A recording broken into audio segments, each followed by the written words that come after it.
Assalamualaikum warahmatullahi wabarakatuh. Magandang gabi sa ating lahat. So ngayon ang ating gagawin ay magluluto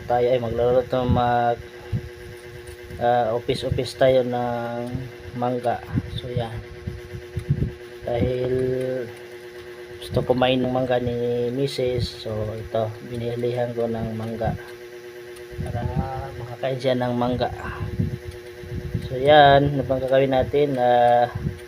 Umpisa na muna natin.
Pagkatapos natin balatan, tayo naman ay gagawa ng sauce.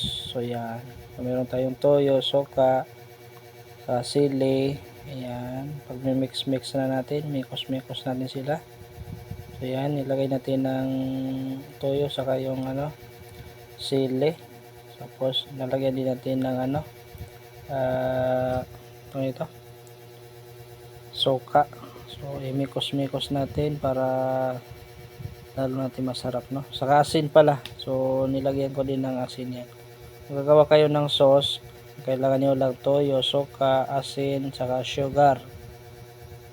So yan. So try nyo gumawa ng sauce. So yan yung gagawin natin, pang sauce natin para sa kakainin natin ang mangga. Yan. So nakita niyo nilagyan ko ng sugar. Tapos isusunod natin ay yung suka. Suka pala, asin. So yan, asin yan. Katapos lalagyan ng asin. So i-mikos-mikos mo. Halo-halo mo yung yung para malasahan natin o magkahalo-halo sila. Yan. Mashallah. Tapos yung sili, depende kung ilang peraso yung ilalagay nyo na sili. Kung mahilig kayo sa sili, pwede 2, 3. Kung kaya nyo mga 10 para hindi nyo makain. Yan. So yung nilagay ko na sili, isa lang. Pagkatapos, ano pang gagawin natin? Tapos na natin magkarad-karad yung mangga. So kakain na tayo. So sabayan nyo kami. Syukran. Assalamualaikum.